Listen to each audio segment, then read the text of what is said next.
கவிதை கேளுங்கள் என்பது எனக்கு கொடுக்கப்பட்ட தலைப்பு. நான் 1 மணி நேரம் பேசலாம்னு சொல்லியிருக்காரு, ஆனால் பிந்தி தொடங்கியிருக்கேன். எவ்வளோ நிறைய பேசலாம் இருப்பீங்களா?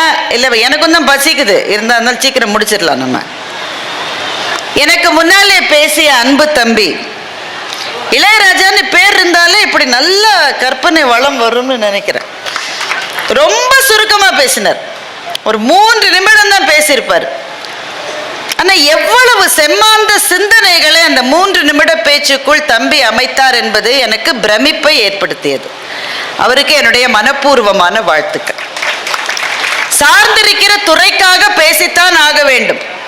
ஆனால் சார்ந்திருக்கிற துறைக்காக பேச வேண்டும் என்ற நிர்பந்தங்களை தாண்டி அவருக்குள்ளே அவர் இருக்கிற துறை பற்றி அப்படிப்பட்ட ஆழமான ஒரு பேஷன் சொல்லுவாங்கல்ல, அப்படிப்பட்ட ஒரு மிகப்பெரிய விருப்பத்தோடு அவர் இந்த பணியை ஆற்றிக் கொண்டிருக்கிறார் என்பது அந்த 3 நிமிட பேச்சிலிருந்து எனக்கு தெரிந்தது. நம்ம யார் சிந்தித்திருக்க கூடும்? ஏன்னா மன்னர்களினுடைய வரலாற்றை பாட ஐயா ஏன் பேசிக்கிட்டே இருக்கீங்க? அவரை கூப்பிடுறீங்களா? சரி. நம்ம யார் சிந்தித்திருப்போம்? வரலாற்றை படிக்கிறோம், எவ்வளவோ கதைகளை படிக்கிறோம், பொன்னியின் செல்வன் மாதிரியான காவியங்களை படிக்கிறோம், திரையிலே கூட பார்க்கிறோம். மன்னர்களினுடைய வெற்றியை பற்றி எல்லாம் பேசுகிற போது அந்த மன்னர்கள் வெற்றி பெற்றார்கள் என்பதை பெருமையாக கொண்டாடுகிறோம், அல்லது சில மன்னர்கள் தோற்று போனார்கள் என்றால் அந்த தோல்விக்காக கண்ணீர் கூட வடித்திருக்கிறோம். ஆனால் நம்மில் யார் அந்த போரில் எத்தனை யானைகள் கொல்லப்பட்டிருக்கும் என்பதை குறித்து ஒரு சிந்தனை கூட நமக்கு வந்தது இல்லை. ஏனென்றால் அந்த போரை நடத்துகிற 2 பேர், 2 மன்னர்களோ 2 தளபதிகளோ 2 அந்த படை சேனாதிபதிகளோ யாரோ நடத்துறாங்க. அந்த போருக்கும் அந்த யானைகளுக்கும் ஒரு சம்மந்தமும் கிடையாது. ஆனால் பாதிக்கப்படுவது எப்போதுமே அப்படிப்பட்ட உயிரினம், காட்டினுடைய அரசன் யானை தான் என்று எழுத்தாளர் ஜெயமோகன் எழுதுகின்றார். சிங்கம் என்று யார் சொன்னது? அது வெள்ளைக்காரன் உங்களுக்குள் விதைத்த சிந்தனை. இந்த மண்ணின், இந்திய காடுகளினுடைய அரசன் யானை தான் என்று எழுத்தாளர் ஜெயமோகன் எழுதுகின்றார். அதை பற்றி அந்த ரத்தின சுருக்கமான பேச்சிலே சொல்லி, பகுத்துண்டு பல்லுயிர் ஓம்புதல் நூலோர் தொகுத்தவற்றுள் எல்லாம் தலை என்று ரத்தின சுருக்கமாக தன்னுடைய பேச்சை முடித்திருக்கின்ற அன்பு தம்பிக்கு, அரசு அதிகாரி என்றாலும் நான் அவர் மீது இருக்கிற அந்த ஒரு பிரியத்தால் தம்பி என்று சொல்லுகின்றேன். அவருக்கு என்னுடைய மனப்பூர்வமான வாழ்த்துக்கள். நீங்களாம் அப்படி ஒரு மாதிரி செட்டில் ஆகிட்டீங்கன்னா வேக வேகமாக நம்ம சப்ஜெக்டுக்கு போயிடலாம். முதல்ல அண்ணாச்சியை பற்றி பேசணும். எத்தனை பேர் வண்ணதாசனுடைய கவிதைகளை, கதைகளை படிக்காமல் இருந்திருக்க முடியும் என்றே எனக்கு தெரியவில்லை. அப்படி ஒருவேளை அந்த வாய்ப்பு இதுவரை உங்களுக்கு கிடைக்கவில்லை, அப்படி கூட சில பேர் இருக்கலாம் தானே. அப்படி யாராவது இருந்தால் அவர்கள் என்னை பார்த்து கேட்கக்கூடும், எவ்வளோ வேலை இருக்குங்க, இப்போ போய் நான் இனிமே வண்ணதாசன் கவிதைகளை, கதைகளை படிக்க ஆரம்பிச்சு என்னைக்கு படிச்சு என்னைக்கு முடிச்சு அப்படின்னு உங்களை யாருக்காவது கேள்வி இருக்கலாம். ஒரு வேளை ரொம்ப அப்படி இருக்க, திருநெல்வேலிக்காரங்களுக்கு அப்படி இருக்காது. ஆனால் இங்கே இவ்வளோ கேமரா இருக்குது, நிறைய பேர் பார்த்துக்கிட்டு இருக்காங்க. அவங்களுக்காக கேட்குறேன்னு வச்சுக்கோங்களேன். இந்த புத்தக கண்காட்சியில் பேசுறதுல ஒரு கஷ்டம் என்னன்னா, ஆடியன்ஸ் முகத்தை விட கேமரா தான் நமக்கு அதிகமாக தெரியும். எப்பவுமே ஒரு பேச்சாளரனுடைய மனம் என்பது 2 தளங்களில் இயங்கும். ஒரு தளம் நம்ம என்ன பேசிட்டு இருக்கோன்றதை பற்றி, அடுத்தது என்ன சொல்ல போறேன்னா ரொம்ப ப்ரிப்பேர்டு இதெல்லாம் இருக்காது, ஸ்கிரிப்ட் எல்லாம் இருக்காது. அடுத்து என்ன சொல்லணும்னு ஒரு தளத்தில் இயங்கும். இன்னொரு தளம் வந்து ஆடியன்ஸை கவனிச்சுக்கிட்டே இருக்கும். அங்கே பச்சை சட்டை போடுறவர் தூங்குறாரு, ஏன் அவர் ஆக்சுவலாக தூங்கலை, சும்மா ஒரு பேச்சுக்கு சொல்கிறேன், அவர் ஏன் தூங்குறாரு, அந்த ஆள் ஏன் கிளம்புற மாதிரியே நிற்கிறாரு, இந்த பாப்பா ஏன் என் பேச்சை கவனிக்காம, அப்படி ஆடியன்ஸை பார்த்துக்கிட்டே இருக்கும். அப்போ தான் நம்ம கண்ட்ரோல் கிடைக்கும். ஆனால் புத்தக கண்காட்சியில் பேசுகிற போது எங்கள் மனம் 3 தளங்களில் இயங்க வேண்டும். ஒன்று என்ன பேசுகிறோன்னு கவனிக்கணும், 2வது ஆடியன்ஸை பற்றி கவனம் இருக்கணும், 3வது இந்த கேமராக்கள் என்னை படம் பிடிக்கிற போது அது எப்படி இருக்கும் அதை வேற கவனிக்கணும். 3 தளத்தில் இயங்குவது ரொம்ப கஷ்டங்க. அதனால நான் எல்லாத்தையும் விட்டுட்டு உங்களோட பேசுறதுக்கு தான் இங்கே வந்திருக்கேன், ஆடியன்ஸை பார்த்து பேசத்தான் நான் வந்திருக்கேன். அப்போ யாருக்காவது அந்த கேள்வி வரலாம். இப்போ நிறைய பேர் என்கிட்ட சொல்கிறாங்க, ஆண்கள் சில பேர் வந்து சொல்லுவாங்க, நீங்கள் பாட்டுக்கு அந்த புக்கை படி இந்த புக்கை படின்னு புத்தக கண்காட்சியில் நான் சில சமயம் சிபாரிசு செய்வது உண்டு.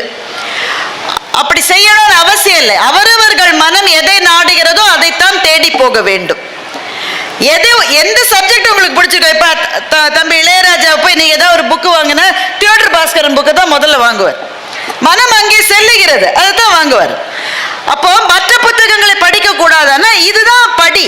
இந்த படியில ஏறிதான் நீங்க உச்சாணி படியை தொட முடியும்.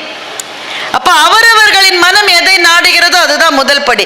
இருந்தாலும் சில பேர் கேட்பதனால நான் சொல்றேன், என்ன நான் படிச்ச இந்த புக் எனக்கு பிடிச்சது, நீங்க கூட படிக்கலாம் அப்படிலாம் நான் சொல்லுவேன். அப்ப அவங்க சொல்லுவாங்க, நீங்க பாட்டுக்கு ஏதாவது சொல்லுறீங்க, எங்க வீட்டுக்காரமா என்னை திட்டுதுன்றார். ஏன்னா அவர் புக்கை வாங்கும்போது பணம் கொடுக்க போகும்போது அவர் வீட்டுக்காரம்மா கேட்குதான், போன வருஷம் புக் ஃபேருக்கு வந்து வாங்கின புக்கெல்லாம் படிச்சுட்டீங்களான்னு கேட்குதான். உடனே நீட்டிய கையை பின்னாடி இழுத்துக்கிறாராம். ஏன்னா அந்த புக்கே இருக்கு இன்னும். ஏங்க படிக்கலன்னா, படிக்கணும் தாங்க போறேன், புக்கை எடுத்த உடனே ஒரு தூக்கம் வருது பாருங்க. அப்படி சில பேருக்கு இருக்கும் தான். ஏனென்றால் படிப்பது என்பது கூட பழக்கத்தால் வருவது தான். அதற்கென்று ஒரு சுவை இருக்க வேண்டும். நீங்க சில கோயில்லாம் வெள்ளைக்காரங்க வந்து பார்ப்பாங்க, நீங்க பார்த்துருக்கீங்களா? அந்த வெளியில இருக்கிற, இங்க இருக்கிற நெல்லையப்பர் கோவிலை விடவா நான் ஒரு உதாரணத்தை சொல்லணும். சில பேர் வெள்ளைக்காரர்கள் வந்து அந்த சிற்பத்தின் முன்னால நிற்பாங்க. அவங்க அதை தாண்டி போகவும் இது இல்லை, அங்கேயே நிற்பாங்க. காலையில் அந்த வழியா நம்ம போகும்போது இந்த சிற்பத்தை பார்த்துக்கிட்டு இருப்பாங்க. நாம வீட்டுக்கு போய் சாப்பாடெல்லாம் சாப்பிட்டுட்டு 4-5 வேலையை முடிச்சுட்டு கடத்தருக்கு போகும்போது அதே செல்லும்னா அதே மாதிரி நின்றுட்டு இருப்பார். நாம அதை கடந்து தினம் 100 தடவை பார்க்குறோம். ஒரு செகண்டுக்கு மேல அந்த சிற்பத்தில் நமக்கு எதுவும் பார்க்கறதுக்கு இருக்கிறதா நமக்கு தெரியல. ஆனா அவனுக்கு ஏதோ ஒன்று இருக்கு, அதுல அவருக்கு அந்த சிற்பத்தில் ஏதோ ஒன்று அவரை கவருது. எவ்வளவு பார்த்த பின்பும் பார்ப்பதற்கு ஏதோ பாக்கி இருக்கிறது, பார்த்து கொண்டே இருக்கிறார். வாசிப்பு என்பதும் அப்படித்தான். சில புத்தகங்களை கீழே வைக்கவே முடியவில்லை. வாழ்க்கை நம்மை அழுத்துகிறது. எத்தனை பிரச்சனைகள், எத்தனை கவலைகள். பொருளாதாரத்தை ஈட்டுவதற்கு எப்படி ஓட வேண்டி இருக்கிறது. வீட்டுல பிள்ளைகள் பத்திரமா இருக்கணுமேனு குலை நடுங்க பார்த்தால் கூட பெற்றோர்களான நமக்கு பயமாகவே இருக்கிறது. எந்த நேரம் என்ன பிரச்சனை வருமோன்னு நடுங்க வேண்டி இருக்கிறது. ஆட்சி பொறுப்பில் இருக்கிறவர்கள், நிறுவனங்களிலே பணிபுரிகிறவர்கள் எல்லாருக்கும் ஒவ்வொரு நாளும் ஏதாவது பிரச்சனை வந்துட்டே இருக்கு. இதையும் தாண்டி படிப்பதற்கு ஒன்று என்று ஒரு புத்தகத்தை எடுத்தால் கீழே வைக்கவே முடியவில்லை என்றால் என்ன காரணம்? அதுல ஏதோ ஒன்று இருக்கிறது. அது என்னன்னு தெரிஞ்சுக்கிற மட்டும்தான் தூக்கம் வரும். அது என்னன்னு தெரிஞ்சிருச்சா அப்புறம் அந்த தூக்கம் வராது. அந்த புத்தகத்தை முடிக்கிறவர். அப்படிப்பட்ட சில பேருக்கு என்னிடம் அந்த கேள்வி இருக்கலாம், இன்னுமே எப்படிங்க கல்யாண்ஜி என்கின்ற வண்ணதாசன் என்கின்ற இந்த திருநெல்வேலிக்காரனுடைய கதையை, கவிதையை படித்தால் என்ன கிடைக்கும்? எனக்கு என்ன கிடைச்சதுன்னு நான் சொல்றேன். அதுதான் உங்களுக்கு கிடைக்கணும்னு அவசியம் இல்லை. உங்களுக்கு வேற ஏதாவது கூட கிடைக்கலாம். என் கூட பட்டிமன்றத்தில் பேசுகின்ற அன்பு சகோதரர் திரு ராஜா அவர்கள் சூப்பர் ஸ்டாரோட சிவாஜி படத்துல நடிச்சார். அதாச்சு 12-13 வருஷம் ஆச்சுன்னு நினைக்கிறேன் படம் வந்து.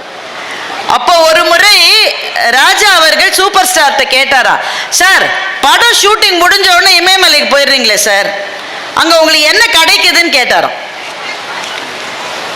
அதுக்கு சூப்பர் ஸ்டார் என்ன பதில் சொன்னார்னா, எனக்கு என்ன கிடைச்சதுன்றது வேற, நீங்க போனா உங்களுக்கு அதுதான் கிடைக்கும்னு சொல்ல முடியாது. எனக்கு கிடைச்சது உங்களுக்கு கிடைக்கணும் இல்லை, உங்களுக்கு கிடைச்சது எனக்கு கிடைச்சது இல்லை, அவங்களுடைய சொந்த அனுபவம்னு பதில் சொன்னார். அது ரொம்ப அழகான பதில். அது வாழ்க்கையில எல்லா மகத்தான விஷயங்களுக்கும் இதுதான் பதில். இதிலிருந்து எனக்கு என்ன கிடைக்கும்னா அது பொதுவானது அல்ல, அவரவர்களுக்கு கிடைப்பது அவரவர்களுக்கு பிரத்யேகமானது. எனக்கு என்ன கிடைத்தது என்றால், ஒரு கிட்டத்தட்ட ஒரு 1.5 வருஷத்துக்கு முன்னாடி, அல்லது கிட்டத்தட்ட 2 வருஷத்துக்கு முன்னாடி எனக்கு கொஞ்சம் உடல்நல குறைவு ஏற்பட்டது. தமிழ்நாடு முழுக்க, தமிழ்நாட்டுக்கு வெளியிலே கூட என்னுடைய அன்பு சொந்தங்கள், என்னுடைய நண்பர்கள், நீங்கள் எல்லாரும் செய்த பிரார்த்தனையை நான் மறக்கவே முடியாது. எங்க நெல்லையப்பருக்கும் காந்திமதிக்கும் நான் போன உடனேயே அவர் என்னுடைய பேரையும் நட்சத்திரத்தையும் சொன்னார். அது எப்படி உங்களுக்கு தெரியும்னு கேட்டேன். இங்கே தான் நிறைய பேர் அர்ச்சனை பண்ணாங்களேன்னு அவர் சொன்னார். அந்த அன்புக்கு என் வாழ்நாள் இருக்கிற வரை நான் எப்போதும் கடமைப்பட்டவளாக இருப்பேன். அந்த கட்டத்துக்கு பிறகு நான் பணியாற்றி கொண்டிருந்த வங்கியிலிருந்து விருப்ப ஓய்வு எடுத்துக்கொண்டு அது வர ரொம்ப ஆண்டுகள் ஓடியாச்சு. ஓடு ஓடு ஓடு ஓடு ஓடுன்னு ஓடிட்டு இருந்த வாழ்க்கையில ஒரு சின்ன பிரேக். அப்ப அந்த பணியிலிருந்து வெளியே வந்து விட்ட பிறகு இந்த இது விருப்ப ஓய்வு, விருப்ப ஓய்வோ அது ஓய்வோ அதுலேருந்து வந்தவங்களுக்கு தான் நான் இப்போ சொல்றது நல்லா புரியும். இந்த ஓய்வு நாள் அன்னைக்கு நமக்கு மாலையெல்லாம் போட்டு நமக்கு பெரிய பெரிய ஃபோட்டோலாம் எடுத்து விருதெல்லாம் கொடுத்து வீடு மட்டும் கொண்டு விடுவாங்க. நீங்கள் உடனே என்னை எல்லாரும் மிஸ் பண்ணுறாங்க அப்படின்னு நினைக்கக்கூடாது. சில பேர் நான் இல்லாமல் என் அலுவலகமே நடக்காதுன்னு அடுத்த நாள் போகாதீங்க. எதுக்கு வீடு மட்டும் கொண்டு விடுறாங்கன்னா நீங்கள் திரும்பி வரக்கூடாதுன்றதுக்காக வீடு மட்டும் கொண்டு விடுறாங்க. நாம இல்லாமலும் எல்லா இடமும் நல்லா நடக்கும்னு நாம தெரிந்து கொள்ளுகிற முதல் கட்டமே ஓய்வு பெற்று நாம வருகிற போதுதான். நாம தான் நினைச்சிட்டு இருக்கோம் நான் தான் இந்த உலகம், ஒன்றும் கிடையாது, நல்லா நடக்கும் சாமி, நீ இல்லாட்டாலும் நல்லா நடக்கும். ஆனால் அந்த பிரிவு கொஞ்சம் கஷ்டமா இருக்கும். அதுலயே இருந்து இருந்து இருந்து வாழ்ந்த பிறகு அதுல இருந்து விலகுகிற போது அது விவரிக்க முடியாத ஒரு சின்ன வருத்தம் வரும். அது அப்படி அதுல ரொம்ப நாள் இல்லை, எனக்கு மிக குறைந்த நாட்கள் தான். அது இருந்த காலகட்டத்தில் அதிலிருந்து மீண்டு வர எனக்கு உதவியது அண்ணாச்சியினுடைய ஒரு கவிதை தான். அண்ணாச்சி எனக்காக அந்த கவிதை எழுதல, ஆனா அந்த கவிதையை படிச்சப்ப நான் நினைச்சேன் எனக்காகத்தான் அண்ணாச்சி இந்த கவிதையை எழுதியிருக்காருன்னு நான் நினைச்சுக்கிட்டேன். அந்த கவிதையை சொல்றேன் உங்களுக்கு. அந்த பூ அப்போதுதான் மரத்திலிருந்து விழுந்திருந்தது. நன்றாக தரையில் அமர கவனமாக சிறிது நேரம் எடுத்துக்கொண்டது. புரியுதுதானே இந்த கவிதை? ஒன்றும் கஷ்டமா இல்லையா? அந்த பூ அப்போதுதான் மரத்திலிருந்து விழுந்தது. நன்றாக தரையில் அமர கவனமாக கொஞ்ச நேரம் எடுத்துக்கொண்டது. இதுவரை மலர்ந்திருந்ததை பற்றிய எந்த பெருமையும் அதற்கு இல்லை. இப்போது விழுந்திருப்பதை பற்றிய கழிவிறக்கமும் இல்லை. ஒரு முறை கூட தான் உதிர்ந்து விழுந்த கிளையை அந்த பூ திரும்பி பார்க்கவே இல்லை. ஒரு முறை கூட இதுவரை அமர்ந்திருந்த கடந்து போன பூமியை கவனிக்கவும் இல்லை. ஏன் மண்ணில் அமர்ந்து சேர்விட்டதை இதுதான் அண்ணாச்சி எழுதின கவிதை. ஒரு கவிதை என்ன கொடுக்கும்னா வாழ்க்கையை பார்ப்பதற்கான ஒரு பார்வையை கொடுக்கும். படிச்ச உடனே நான் என்ன செஞ்சேன், இது கொஞ்சம் ரொம்ப டிராமடைஸ் பண்ணி சொல்றவங்க சொல்லுவாங்க உடனே கண்ணில் இருந்து ஆறாக, அதெல்லாம் ஒன்றும் கொட்டல. கவிதையை படிச்சா மூடி வச்சிட்டேன் புத்தகத்தை. ஒரு கவிதை நல்ல கவிதை என்பதற்கு எது உரைக்கலையும் படிக்க நேரம் அல்ல. அந்த கவிதையை படித்து மூடி வைத்த பிறகு உங்களுக்கும் அவர் ஒரு முறை கூட ஒருவேளை நீங்கள் சந்தித்திராத அந்த எழுத்தாளருக்கும் மானசீகமாக ஒரு உரையாடல் நடக்கும் இல்லையா? அதுதான் அந்த கவிதை வெற்றி பெற்ற தருணம். இந்த சம்பவம் நடக்கிறவரை அண்ணாச்சியை நான் தூரத்திலிருந்து பார்த்திருக்கிறேன், எனக்கு வாழ்த்து கிடையாது. அவர் அப்படி ரொம்ப போய் எல்லாரோடையும் பேசுகிற டைப்பும் கிடையாது. ஆனா இந்த கவிதையை படித்த உடனே எனக்கு தோன்றியது அவர் என்கிட்ட தான் பேசியிருக்காருன்னு எனக்கு தோணுச்சு. அந்த பூ மரத்திலிருந்து விழுந்துச்சு இல்ல, விழுந்ததுல அந்த பூ விழுந்த பிறகு இதுவரை மரத்தில் இருந்ததை பற்றிய எந்த பெருமையும் அதற்கு இல்லை. அதை விட முக்கியம், இப்போது விழுந்திருப்பதை பற்றிய கழிவிறக்கமும் அதற்கு இல்லை. எல்லாவற்றை விட முக்கியம், அது அப்பமனில் இருந்தது ஒரு விடையை சரியாக எழுதிவிட்டதை போல. வாழ்க்கையில் ஒரு கட்டத்தில் இருந்து இன்னொரு கட்டத்துக்கு எல்லாரும் நகர வேண்டும். இளைஞர்களா இருந்தாலும் நகரணும். கல்லூரியில் இருக்கிற மட்டும் கிங்கா இருப்பான். எங்க ஊரை பத்தி சொல்லலாமான்னு தெரியல உங்கள்கிட்ட. எங்க ஊர்ல எல்லாம் ரூட் கிங்னு உண்டு. உங்களுக்கு தெரியாது, நீங்களாம் நல்ல ஊர். ரூட் கிங்னா என்னன்னா, அந்த கல்லூரி இருக்கிற பகுதியில போற பஸ்ல ஒரு ரூட் கிங் இருப்பான். அந்த பஸ்ஸுக்கு அவன் தான் தலை. வேற கல்லூரி மாணவர்கள் அந்த பஸ்ல ஏறிட்டா எங்கள் வீட்டில் எல்லா நாளும் உடனே அடிதான். அந்த 3 வருஷம் அவன் தான் ரூட் கிங். ஆனா நான் யோசிச்சு பார்ப்பேன், தம்பி 3 வருஷம் கழிச்சு அந்த பஸ்ல நீ போற போது என்னதான் நினைப்ப? அப்ப நீ ஸ்டூடெண்ட்லாம் கிடையாது, நீ ரூட் கிங்கும் கிடையாது. ரூட் அதேதான், கல்லூரி அதேதான். வேண்டாம், நீ ரூட் கிங். அப்ப இன்னொருத்தர் ரூட் கிங்கா இருப்பான். அந்த பஸ்ல போற போது அந்த பையன் என்ன நினைச்சுப்பான்னு நான் நினைப்பேன். இப்படி இளைஞர்களா இருந்தா கூட வாழ்க்கையில ஒரு கட்டத்திலிருந்து இன்னொரு கட்டத்துக்கு போகணும்.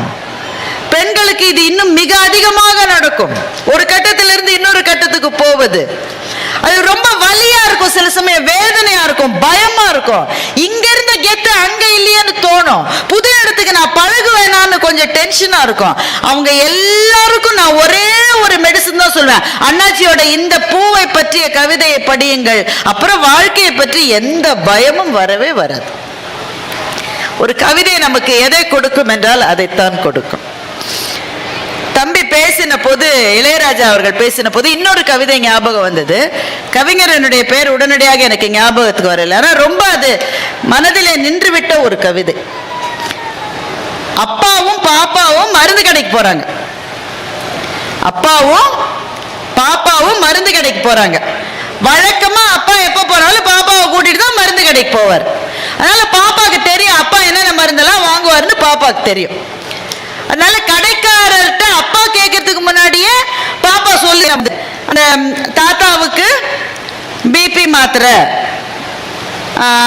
அம்மாவுக்கு அனீமியா அதுக்கான மாத்திரை, இது ரெண்டுத்தையும் அந்த பாப்பாவே சொல்லுது. கடைக்காரர் எடுத்து கொடுத்த உடனே அப்பாவுக்கு ஞாபகம் வருது, இன்னொன்னு வாங்கணும்னு வீட்டுல சொல்லி விட்டுருக்காங்க.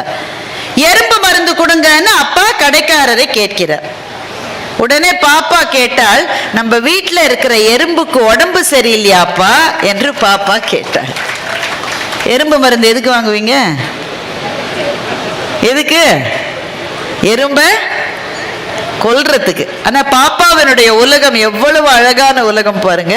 எல்லாருக்கும் அப்பாவுக்கு பாட்டிக்கு மருந்து வாங்கின மாதிரி தாத்தாக்கு மருந்து வாங்க, எறும்புக்கு ஏதோ உடம்பு சரியில்லைன்னு எங்க அப்பா மருந்து வாங்குகிறார் என்று பாப்பா நினைக்கிறார். அந்த கவிஞர் சொல்லுகிறார், பேசாமல் இந்த உலகத்தை குழந்தைகளிடமே கொடுத்து விடலாமே என்று அந்த கவிஞர் கவிதையை முடிக்கிறார். நான் கவிதை கேளுங்கள் என்ற தலைப்பை ஏன் கொடுத்தேன் என்றால், கவிதைகள் வாழ்க்கையை அழகாக்குகின்றன. வாழ்க்கையில ரசிப்பதற்கு எவ்வளவோ இருக்கிறது. இவ்வளவு இருக்குன்னு தெரியாமலேயே நாம் வாழ்ந்து கொண்டு இருக்கிறோம். ஆண்கள் நிறைய பேர் இருக்கீங்க, பெண்களும் நிறைய பேர் இருக்கீங்க, ரொம்ப மகிழ்ச்சி. ஆண்கள்கிட்ட ஒரு கேள்வி, பெண்கள்கிட்ட ஒரு கேள்வி இருக்கு, அது அப்புறம் கேட்கிறேன். ஆண்கள்கிட்ட ஒரு கேள்வி, புதுசா கல்யாணம் ஆனவங்கள்ட்ட இந்த கேள்வி இல்லை, அவங்க எல்லாம் இதுல கிடையாது. இங்க வந்து இளைஞர்கள் யாராவது காதல்ல இருந்தா அவங்களுக்கு இந்த கேள்வி கிடையாது. திருமணமாகி ஒரு 10 வருஷமாவது ஆயிருக்கணும், அவங்கள்ட்ட தான் இந்த கேள்வி. சில டிக்கெட்ல 20-30 வருஷம் ஆனதெல்லாம் இங்க இருக்கு, எல்லாருக்கும் சேர்த்து இந்த கேள்வி. திருமணமான புதுசுல மாமனார் வீட்டுக்கு போயிருப்பீங்க, என்னங்க போயிருக்கீங்க தானே? போயிட்டே இருக்காங்கிறாரு தாத்தா. கரெக்ட். அது அவர்களுக்கு வாய்த்த மாமனார்களை பொறுத்தது, நான் என்ன சொல்ல முடியும். மாமனார் வீட்டுக்கு போயிருப்பீங்க. உடனே அவங்க அப்பதான் புதுசா கல்யாணம் ஆன மனைவி தானே, அது வந்து சமையல் கட்டுக்கு அங்கேயும் மாமியார் கூட, ஏய் வீட்டுக்காரருக்கு போய் காஃபி கொடு, வீட்டுக்காரருக்கு போய் இந்த அல்வா வாங்கி வச்சிருப்பீங்க, திருநெல்வேலிக்காரங்களா இருந்தா நாங்களாம் வந்தா தான் வாங்கி கொடுக்க மாட்டேன்றீங்க, அல்வா கூட்டு போய் கொடு. உடனே அந்த பொண்ணு வந்து அவ வீடு தானே, அதனால அங்கிட்ட இங்கிட்டும் போயிட்டு வருவா. போயிட்டு வரும்போது திரும்பி பார்க்க முடியாது, கொஞ்சம் எல்லாரும் கலாட்டா பண்ணுவாங்கல்ல, திரும்பி பார்க்கணும்னு தான் இருக்கும். ஆனா கஷ்டப்பட்டு தலை இப்படி வச்சுட்டு பார்க்காம இருப்பாங்க. ஆனா அவ கையில அன்னைக்குன்னு நிறைய வளையல் போட்டிருப்பா, அப்பதானே கல்யாணம் ஆயிருக்க, ஒரு 6 வளையலாவது போட்டிருப்பா கைக்கு. அந்த வளையல்கள் ஒன்றோடு ஒன்று மோதுகிற சப்தம் உங்கள் காதிலே விழுந்த போது, இந்த உலகத்தில் இதைவிட இனிமையான கவிதையே கிடையாதுன்னு நினைச்சீங்களா இல்லையா? என்னங்க இவ்வளவு கம்மியா கைதட்டுறீங்க? இப்ப கல்யாணம் ஆகி 15 வருஷம் ஆச்சு, இப்போவும் அந்த அம்மா 6 வளையல் போட்டிருக்கு. அது சமையல் கருப்பு டப்பாவை எடுத்து கடுகு டப்பாவது வதக்குது, பாலை இறக்கி வைக்குது, அங்கிட்டு இங்கிட்டும் நடக்குது, கண்ணு நங்கு சத்தம் கேட்குது, காதுல விழுது, உங்களுக்கு விழுது. உடனே ஒருத்தர் சொல்றாரு, அந்த அம்மா கத்துற கத்தல இந்த சத்தம் எப்படி என் காதுல விழும். அது அவ்வளவு தெரியாது. அது அந்த உறவின் உன்னதம் என்பது காலத்தால் குறைந்து போவது அல்ல, காலத்தாலே விகசிப்பது, காலத்தாலே இன்னும் பெருகுவது. இது எப்ப தெரியும்னா, ரொம்ப முதுமை வந்த பிறகுதான் அது தெரியும். ரொம்ப முதுமை வந்த பிறகுதான். அனிச்சமும் அன்னத்தின் தூவியும் மாதர் அடிக்கு நெருஞ்சி பழம்னு வள்ளுவர் எழுதினாரு. இதை விட ஒரு பெரிய கவிதை இந்த உலகத்துல இதுவரை நான் பார்த்தது. ஒரு பெரிய காதல் கவிதை. என்ன பொருள்? அனிச்சம். அனிச்ச மலர் இருக்குல்ல, அனிச்ச மலரை பத்தி என்ன சொல்லுவாங்க? முகந்து பார்த்தாலே வாடிடும், அவ்வளவு மென்மை. So subtle, tender. அனிச்சமும் அன்னத்தின் தூவி, அன்னப்பறவையினுடைய சிறகு. அன்னப்பறவை ரொம்ப மென்மையானது, அதனுடைய சிறகு ரொம்ப ரொம்ப மென்மை. அனிச்சமும் அன்னத்தின் தூவியும் மாதர் அடிக்கு நெருஞ்சி பழம்னு வள்ளுவர் தாத்தா எழுதியிருக்கார். ஒரு காதலி இருந்தாலாம், அவளுடைய பாதம் அவ்வளவு சாஃப்டா இருக்குமா. இந்த அனிச்சமும் அன்னத்தின் தூவியும் கூட அவளுடைய காலுக்கு முள்ளு குத்தினா மாதிரி இருக்குமா அப்படின்னு ஒரு கவிதை. கவிதை புரியுதா இல்லையாங்க? அனிச்சமும் அன்னத்தின் தூவியும் மாதர் அடிக்கு நெருஞ்சி பழம். நெருஞ்சின்றது முள்ளு. அந்த நெருஞ்சி மரத்துல முள் செடியில அந்த பழம் அதுவும் முள்ளு முள்ளா இருக்கும். அவ காலுக்கு அதுவே கடினமா இருந்ததுன்னா அவ எவ்வளவு மென்மையானவள். இந்த கவிதையை படிக்கிற போது உங்க வயசை பொறுத்து ஒண்ணு ஏத்துப்பீங்க இல்ல ஏத்துக்க மாட்டீங்க. உங்க எல்லாம் இந்த கல்லூரி வயதுல இளைஞரா இருக்கீங்க, யாராவது ஒரு பொண்ணு காதலிக்கிறா இல்ல காதலிக்கிற மாதிரி சில விஷயங்கள் இருக்குன்னா இந்த கவிதை ஆமா இல்ல ரொம்ப அவளுடைய பாதங்க. கல்யாணம் ஒரு 10-15 வருஷம், ஆமா இதனுடைய காலுக்கு இது வேறையாக்கும் அப்படின்னு தோணும். எனக்கு இந்த குரல் சரியா புரிஞ்சதில்ல. இதெல்லாம் ஓவர் பில்டப்பா இருக்குங்க இந்த கவிஞர்கள்லாம். ஆனாலும் ரொம்ப எழுதுறாங்க, அப்படித்தான் நான் நினைச்சிட்டு இருந்தேன். ஆனா இந்த கவிதையினுடைய பொருள் என்னன்னு திடீர்னு எனக்கு ஒரு முறை புரிந்தது. எங்க அம்மா இறந்து போவதற்கு கிட்டத்தட்ட ஒரு 3 மாசம் முன்னாடி அவங்க முடியாம இருந்தாங்க, ரொம்பவே முடியாம இருந்தாங்க. அவங்களுக்கு ரொம்ப எந்திரிச்சு நடமாட்டம்லாம் கம்மியாயிருச்சு. எல்லாமே எனக்கு அலர்ஜியா இருக்கும்பாங்க. ஒரு சாதாரண போர்வையை போத்தினா கூட ஐயோ ரொம்ப அலர்ஜியா இருக்கு, இதை எடுத்துருமா. ஆனா வேற ஒரு போர்வையை போத்தினா அதுவும் எவ்வளவு சாஃப்டா நீங்க எதை போத்தினாலும் ஹார்டா இருக்குமாங்க. ஐயோ ரொம்ப கடினமா இருக்குன்னு சொல்லுவாங்க. அப்போ ஒரு நாள் அம்மா பக்கத்துல நான் தான் இருந்தேன். அப்ப அம்மா சொன்னாங்க வழக்கம் போல, ஐயோ காலெல்லாம் ரொம்ப கடுமையா இருக்கு, இந்த பில்லோவை வேணா மாத்துன்னு அம்மா சொன்னாங்க. நான் எனக்கு கொஞ்சம் அம்மா சாஃப்டா அம்மா இருக்கு, இதை விட எப்படிம்மா சாஃப்டா? எங்க அப்பா உட்கார்ந்தார், நீ போ நான் பாத்துக்கிறேன்ட்டார். நான் அவங்க 2 பேரையும் அந்த ரூம்ல விட்டுட்டு நான் வெளியில வந்துட்டேன். ஆனா முழுக்க வெளியில வரல, அங்கதான் நின்றுட்டு இருந்தேன். எங்க அப்பா அம்மாவுடைய பக்கத்துல உட்காந்து அம்மாவனுடைய அந்த 2 பாதங்களையும் தன்னுடைய கையில எடுத்துக்கிட்டு அவர் ஒரு டவல் மாதிரி ஒன்று போட்டிருந்தார். அதை கொஞ்சம் சுருட்டி அதை அந்த பாதத்துக்கு கீழே எங்க அப்பா வச்சாரு. நான் அதுக்கப்புறம் அங்க நிக்கல, அது அவர்களுக்கான பிரத்யேகமான நேரம் அப்படின்னு சொல்லிட்டு நான் வந்துட்டேன். நான் அதுக்கப்புறம் 3 மாசத்துக்குள்ள எங்க அம்மா இறந்துட்டாங்க. எனக்கு அந்த திருக்குறளுக்கு அப்பதான் எனக்கு அர்த்தம் புரிஞ்சுது. இது இளம் காதலர்களுக்கு சொல்லப்பட்டதல்ல, ரொம்ப முதுமையிலே அந்த 2 உயிர்களும் ஒன்றை ஒன்று பற்றி கொண்டு வாழ்கிறது அல்லவா, ஒன்றிலிருந்து ஒன்று விடை பெற்று போய்விடுமோ என்ற தவிப்பின் விளிம்பிலே வாழுகின்ற முதுமை காதலர்களுக்காக எழுதப்பட்டது அந்த குறள் என்பது அப்போதுதான் எனக்கு புரிந்தது. இப்ப அந்த குறளை யோசிச்சு பாருங்க. அனிச்சமும் அன்னத்தின் தூவியும் மாதர் அடிக்கு நெருஞ்சி பழம். எங்க அம்மாவுக்கு எவ்வளவு சாஃப்டா கொடுத்தாலும் அது கஷ்டம் தோணுச்சு. ஆனா அப்பாவினுடைய கையை பிடிச்சு அவர் அந்த டவலை வச்ச போது எங்க அம்மா அப்புறம் கம்ப்ளைண்ட் பண்ணவே இல்லை. அந்த கட்டத்துக்காக எழுதப்பட்ட குறளாக அது ஏன் இருக்கக்கூடாது?